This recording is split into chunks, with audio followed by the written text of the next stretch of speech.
أعوذ بالله من الشيطان الرجيم بسم الله الرحمن الرحيم رب اشرح لي صدري ويسر لي أمري واحلل عقدة من لساني يفقهوا قولي ربنا زدنا علما اللهم فقهنا في الدين آمین یا رب العالمین۔ آغاز ہوتا ہے ہمارا آیت نمبر 54 سے۔ اس کی تفسیر کو دیکھتے ہیں کہ یہ وہ لوگ تھے جنہوں نے حضرت موسیٰ علیہ السلام نے جب 30 دن کے لیے کہا اور 30 دن کے بجائے 40 دن وہ کوہ طور پر رکے رہے، اور سامنے جادوگر نے ان کے لیے بچڑا بنا دیا، اور اس بچڑے کی یہ سارے کے سارے پوجا کرنا شروع ہو گئے اور اس کے طواف کرنے لگے، اس سے منتیں مانگنے لگے۔ صرف اور صرف 40 ڈیز کی بات کی جا رہی ہے۔ 40 ڈیز کے اندر ان سب کے اندر اتنی خرافات آ گئیں، اس کا مطلب ان کے دلوں میں اتنا نفاق، ان کے دلوں میں اتنا زیادہ رچ بس چکا تھا دین سے دوری۔ اللہ تعالیٰ نے پھر جب ان لوگوں نے یہ سب کچھ کیا تو پھر اللہ تعالیٰ نے انہیں کہا کہ وَإِذْ قَالَ مُوسَىٰ لِقَوْمِهِ، جب موسیٰ علیہ السلام واپس آئے اور انہوں نے موسیٰ علیہ السلام کو جب یہ خبر اللہ تعالیٰ نے ان کو وہیں پر کوہ طور پر دی کہ تمہارے پیچھے تمہاری قوم نے ایک بچڑا بنا لیا ہے، تو حضرت موسیٰ علیہ السلام جب وہاں سے گئے تھے تو اپنے بھائی حضرت ہارون علیہ السلام کو وہاں پر اپنا نائب بنا کر گئے تھے کہ تم میرے پیچھے میری جانشینی کرنا اور تم ان کو صحیح رستے پر ہی چلانا۔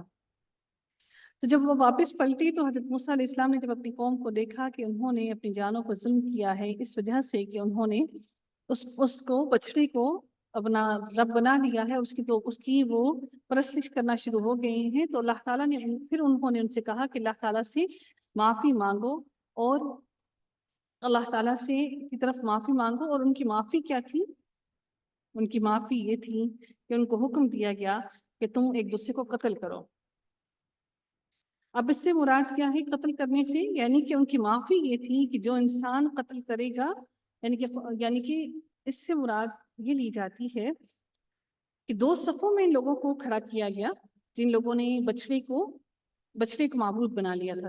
ان سب لوگوں کو 2 صفوں میں کھڑا کیا گیا اور ان لوگوں نے آپس میں ایک دوسرے کو قتل کیا۔ یہ ان کی توبہ تھی۔ یہودیت کے اندر اللہ تعالیٰ کے ساتھ شریک ٹھہرانے کی سزا جو ہے وہ ان کو قتل کرنا ہے۔ یہودیت کے اندر اللہ تعالیٰ کے ساتھ شریک ٹھہرانا ان کو قتل کرنے کی سزا ہے، اور یہی سزا مسلمانوں کے اندر بھی ہے کہ کوئی اپنے دین سے ہٹ جاتا ہے تو اس کی سزا بھی اس کو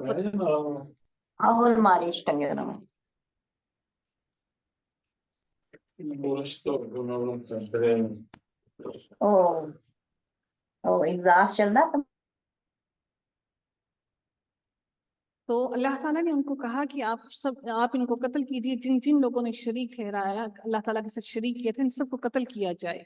تاہم ان سب لوگوں کو قتل کیا گیا، اور روایات میں آتا ہے کہ ابن کثیر میں آتا ہے کہ 70,000 لوگوں کو قتل کیا گیا۔ 70,000 لوگوں کو قتل کیا گیا، اس وقت تک ان سب کو قتل کیا گیا جب تک کہ ان سارے شرک کرنے والوں کا خاتمہ نہ ہو گیا۔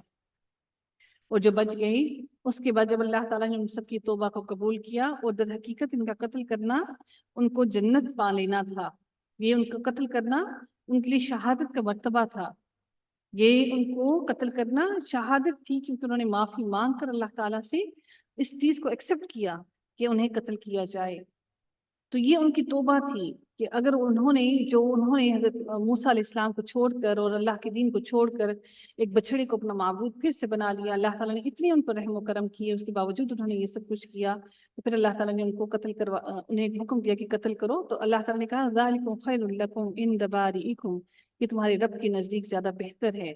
پھر اللہ تعالیٰ نے جب ان کی توبہ کو قبول کر لیا تو اللہ تعالیٰ فرماتی ہے فتاب علیکم، بس پھر مہربان ہوا اللہ تعالیٰ ان پر۔ اتنی سخت سزا دینے کے بعد اللہ تعالیٰ نے ان کی توبہ کو قبول فرمایا، اور پھر اللہ تعالیٰ نے حضرت موسیٰ علیہ السلام کو حکم دیا تو تمہاری توبہ قبول ہوئی اور تمہاری برائیوں سے درگزر کر دیا گیا۔ وہ ساری برائیاں جو انہوں نے کی تھی ان کو درگزر کر دیا گیا، اور پھر اللہ تعالیٰ ان پر مہربان ہوا۔ انہ هو التواب الرحیم، اللہ تعالیٰ فرماتے ہیں یقیناً اللہ تعالیٰ وہی وہ ذات ہے جو بے حد توبہ قبول کرنے والا اور نہایت رحم کرنے والا ہے۔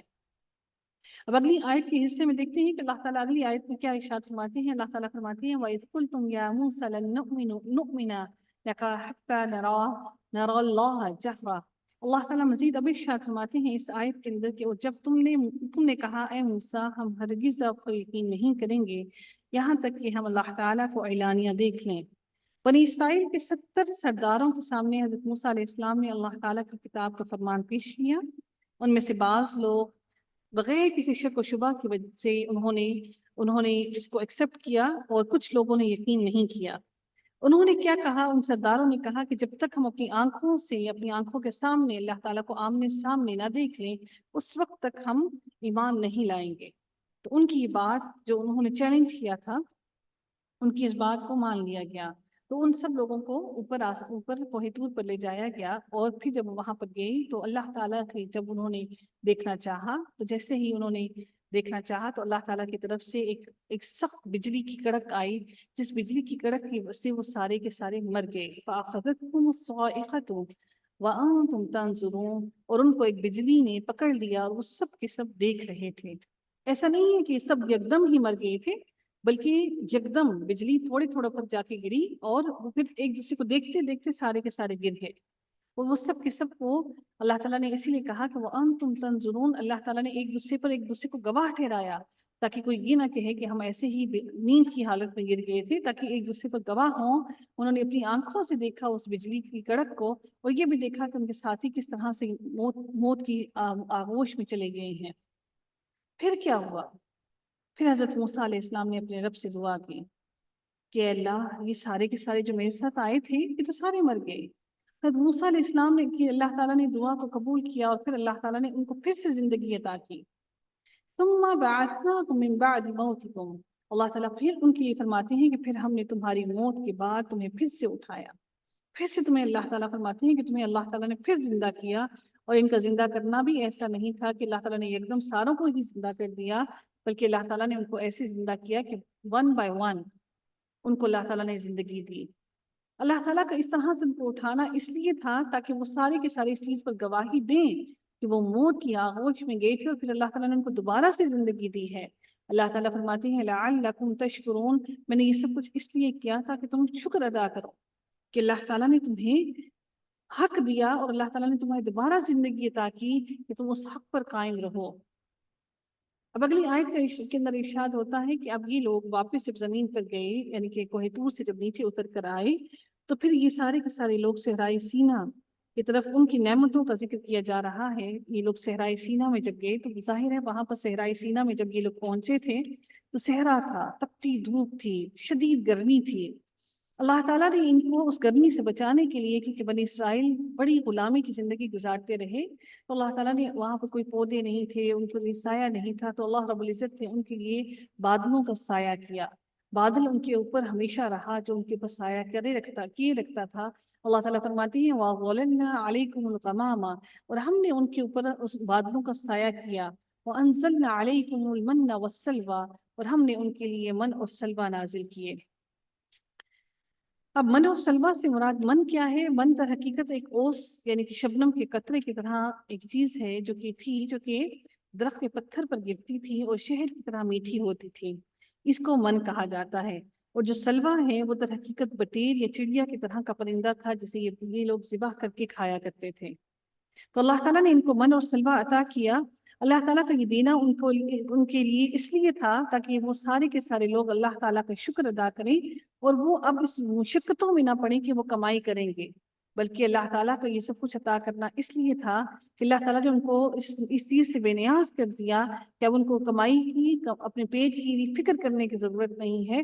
اب اللہ تعالیٰ ان کی اصلاح کرنا چاہتا تھا مکمل طور پر دین کے لحاظ سے، تاکہ اب وہ مکمل طور پر خشوع اور خضوع کے ساتھ اللہ تعالیٰ کی طرف پلٹ آئیں اور اللہ تعالیٰ کو قبر یقین کر لیں۔ اب اللہ تعالیٰ نے ان کو حکم دیا کلوا من طیبات ما رزقناکم، کہ اب تم کھاؤ اس میں سے جو رزق ہم نے تمہیں پاکیزہ رزق عطا کیا ہے، اس پاکیزہ رزق میں سے تم کھاؤ۔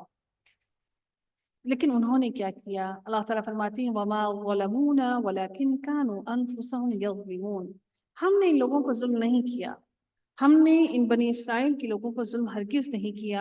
اللہ تعالیٰ نے تو ہر طرح سے ان کی مدد کی، اللہ تعالیٰ نے تو ان کو سب کچھ عطا کیا، لیکن اللہ تعالیٰ فرماتے ہیں وما ظلمونا، ہم نے ان پر ظلم نہیں کیا، ولکن كانوا انفسهم یظلمون، بلکہ یہ اپنی جانوں پر خود ہی ظلم کرنے والے تھے، کیونکہ ان کے دل سخت ہو گئے، اور یہ گناہوں کی کثرت کی وجہ سے ان کے دلوں میں ایسی سختی آئی کہ یہ واپس گناہوں میں پلٹ گئے، اور انہوں نے اپنی جانوں پر خود ظلم کیا ہے۔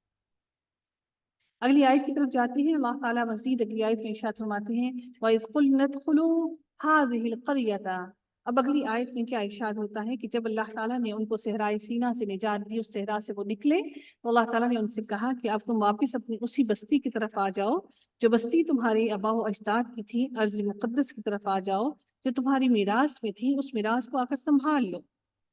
اور وہاں پر ایک ایسی قوم نے عمالیق اس قوم کا نام ہے عمالیق، عین میم الف با لام یہ قاف، عمالیق جو ہے انہوں نے وہاں پر قبضہ کر رکھا تھا اور یہ منکر دین تھے۔ تو اللہ تعالیٰ نے ان سے کہا کہ ان کے ساتھ جا کے لڑو، جہاد کرو، اور جہاد کر کے اپنی بستی کو، اپنے علاقے کو واپس لے لو۔ آپ کو معلوم ہے اس قوم نے کیا کہا؟ حضرت موسیٰ علیہ السلام سے انہوں نے کہا، ایسی بدبخت قوم تھی، انہوں نے اللہ تعالیٰ اپنے حضرت موسیٰ علیہ السلام سے کہا کہ جاؤ اے موسیٰ، تم اور تمہارا رب جاؤ اور جا کر لڑو ان سے، اور ہم یہاں بیٹھ کر دیکھتے ہیں۔ ایسی بدبخت ترین قوم، اللہ تعالیٰ نے اتنا کچھ عطا کیا اور پھر انہوں نے یہ کہا کہ جاؤ اے موسیٰ، تم اور تمہارا رب جا کر اللہ سے ان بستی والوں سے لڑو اور ہم یہاں بیٹھ کر دیکھتے ہیں۔ لیکن ان لوگوں نے خود جہاد نہیں کیا۔ اس کا نتیجہ کیا ہوا کہ ان کی سزا ان کو یہ ملی کہ یہ لوگ وادی تیا میں، تیا وادی تیا تا یا ہے تیا، وادی تیا کے اندر یہ لوگ بھٹکتے رہے بہت سالوں تک۔ اللہ تعالیٰ نے ان کے اوپر مسلط کر دی، ان کے اوپر ذلت کو مسلط کر دیا پھر سے۔ اور بیت المقدس سے مراد کیا ہے کہ اللہ تعالیٰ نے یہ سورہ مائدہ کے اندر قریہ سے مراد بیت المقدس ہے، یہ جو بستی تھی جس کے اندر ان کو اللہ تعالیٰ نے کہا جانے کو، بیت المقدس یعنی کہ فلسطین کے بیت المقدس کی طرف اللہ تعالیٰ نے ان کو جانے کو کہا۔ اللہ تعالیٰ نے اسی طرح سے اس کے بارے میں حکم فرمایا ہے سورۃ المائدہ کے اندر، اے میری قوم اس پاک زمین میں داخل ہو جاؤ جو اللہ تعالیٰ نے تمہارے لیے لکھ لی ہے، اور اپنی پیٹھوں پر نہ پھر جاؤ ورنہ تم خسارہ اٹھانے والے بن کر پلٹو گے۔ یہ قوم جو تھی بنی اسرائیل کی، یہ حضرت یوشع بن نون علیہ السلام کے ساتھ 40 سال تک سرگرداں رہنے کے بعد وہاں سے نکل آئے تھے۔ 40 سال تک یہ ذلت کی زندگی گزارتے رہے، ادھر ادھر گھومتے رہے۔ پھر اللہ تعالیٰ نے انہیں بیت المقدس پر جمعہ کی شام کو شاندار فتح نصیب فرمائی، بلکہ سورج کو بھی اللہ تعالیٰ نے ان کی فتح حاصل کر رہے تھے کہ اللہ تعالیٰ نے سورج کو بھی غروب تھوڑی دیر کروا دی سورج کو غروب ہونے سے، تاکہ ان کی فتح مکمل ہو جائے۔ اور اللہ تعالیٰ نے ان کا پورا ملک ان کے حوالے واپس کر دیا۔ اب جب ان کو واپس کر دیا گیا تو اللہ تعالیٰ نے ان سے کہا کہ تمہیں یہ اللہ رب العزت نے تمہیں یہ فتح نصیب کی ہے، تو اب تم اپنے شہر کے اندر واپس جب تم داخل ہو تو اللہ تعالیٰ سے ڈرتے ہوئے وہاں پر خشوع کی حالت میں داخل ہونا۔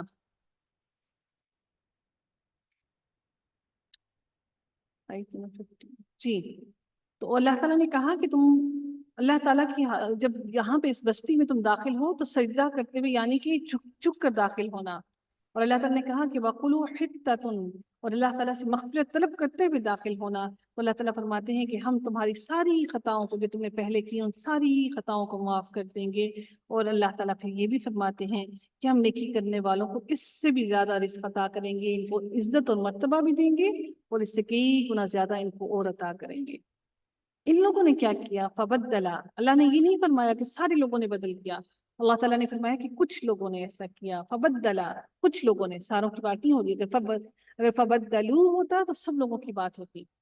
ان لوگوں نے کیا کیا؟ اللہ تعالیٰ نے جو ان کو حکم دیا تھا حتتن کہتے ہوئے داخل ہو، انہوں نے اللہ تعالیٰ کی اس بات کو بدل دیا، بلکہ انہوں نے اس بات کو بدل کے نیا لفظ استعمال کر دیا، حبتن فی شعرتن، یعنی دل لگی کے طور پر کہنے لگے کہ دانا بال کے اندر ہونا چاہیے، یعنی کہ دانے، پھر سے ان کو رزق کی پریشانی لگ گئی۔